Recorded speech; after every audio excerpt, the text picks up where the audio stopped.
here with Verge, and I've got Mike Sadowski here on the phone, who's Skyping in from Europe, and he has a startup called Brand24. Hey, Mike, thanks for joining us. Hi. Yeah. We are originally from Poland, and this is probably one of the problems of Polish startups, that they don't go global at the first sight.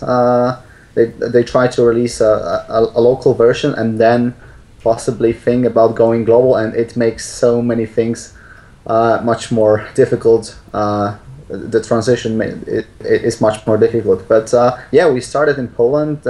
We managed, within 2 years, we managed to become a leader in the area in the Central Europe. And some time ago, we have released an Indonesian version. It's far away from Poland, but we had some friends over there, and they convinced us that this is fourth most populated country in the world, and there are huge opportunities for software as a service tools out there, and yeah, we've been selling our product over there with successfully. We have some clients, and the coolest thing about Indonesia is that they are before the denomination of their currency. So our cheapest account costs 7 million rupias, which is their own currency. It's like probably $50, but but yeah, it sounds really cool because we are already making hundreds of millions in revenue in Indonesia. That's awesome. So, I love that. So when you pitch investors, do you say, "Oh yeah, we're already making hundreds of millions"? Yeah. Well, we are making regular millions. Well, we are close to getting $1 million in revenue in total, but and that's US, right? Yeah, and US dollars. Yeah. In million US dollars. So it's not a big company. We have 30 people on board, but we just started our project 2 years ago. So I feel like for a European startup, living out of the local Polish version, Poland is a country with 14 million people. It's not small, but it's also not not even close to US or more developed countries. Brand24 is a social media marketing company. We help hundreds of businesses of all sizes to identify and analyze online conversations about their products or competitors. Yeah, this is it. Are you getting lagged too? Yeah. Damn. That sucks. This is why I love Skype. Yeah, you gotta love it. But it was pretty good a few minutes ago. It was. We had like a brief moment in time there where it was working really well. Yeah, but now it's working as well. Why don't we try again? Yeah, sure. So again with the elevator pitch. Yeah. Yeah.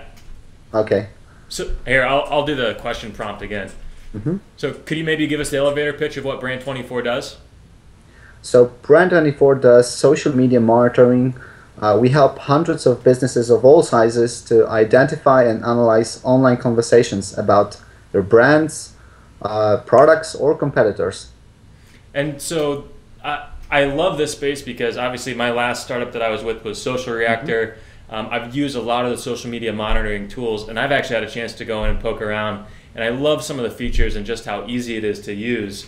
Mm-hmm. I'm actually in the free beta right now, so the price is right.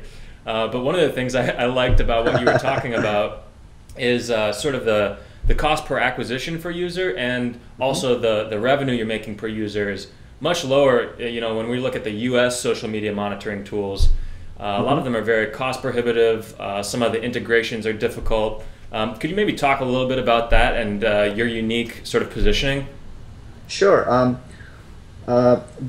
The market state in US for social media monitoring or monitoring in general is very different than in Europe, because this is really old market, and old being 6 or 7 years, but the biggest companies in the field establish their products as very exclusive products, as a service for exclusive audience for possibly Fortune 500 companies, and we feel like there's a huge gap between products like Salesforce, which is Radian 6, their listing company is Radian 6, or Sysomos or Brandwatch, and low-end tools like free tools like Google Alerts, for example.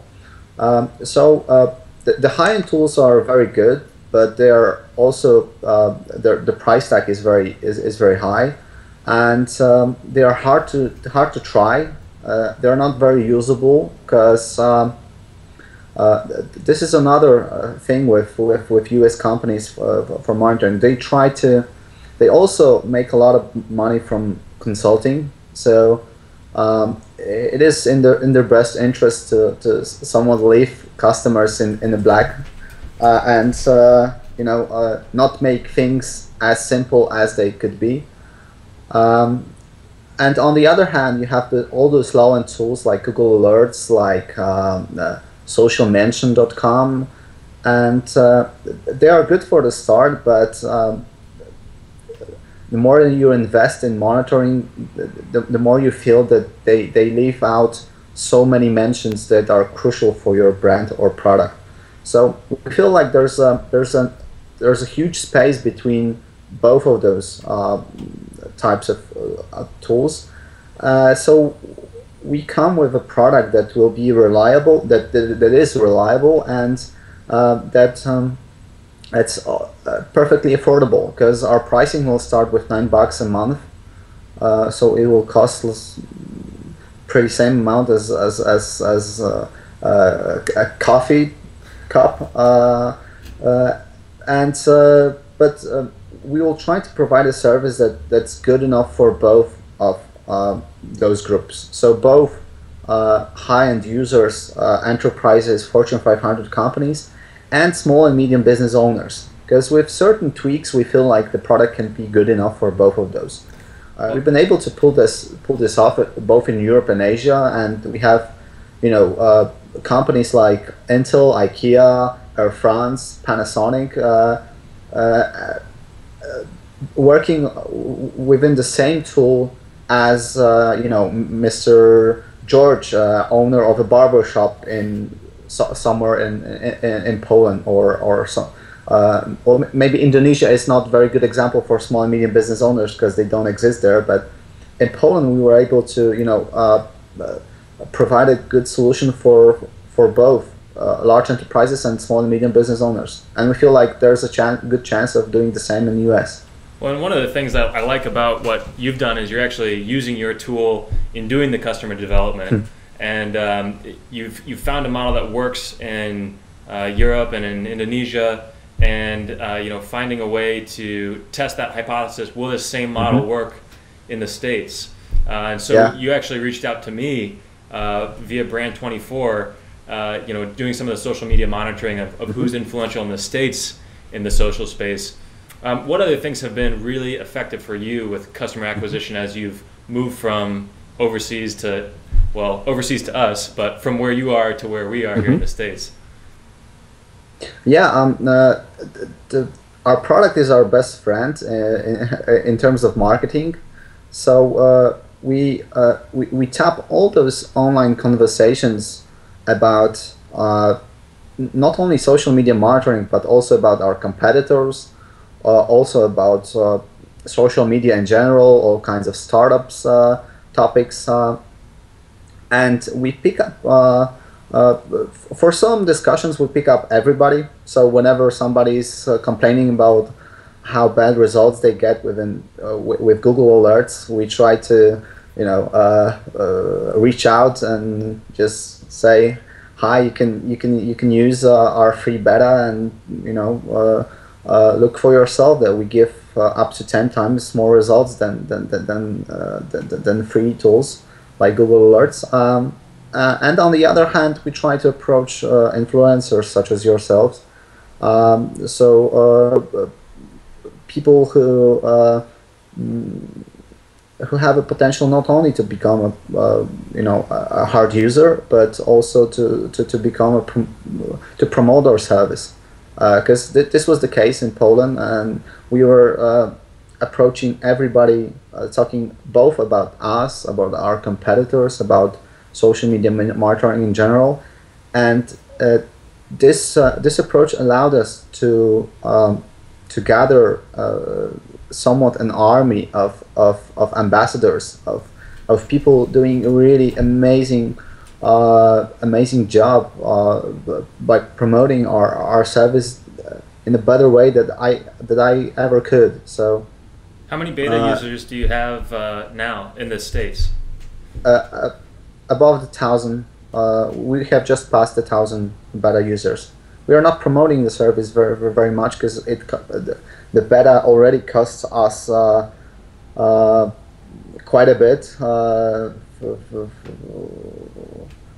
tens of thousands of dollars actually. Yeah. So what's the cost per acquisition for the customers that you have currently in Europe, and do you have projected cost per acquisition for paying customers in the United States yet?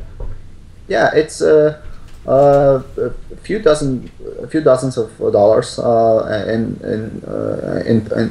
Europe. In Indonesia is a bit more expensive because there's no small and medium business owners. We have to approach the major brands and enterprises, and we have to have a person on site and a lot of meetings, etc. So it's not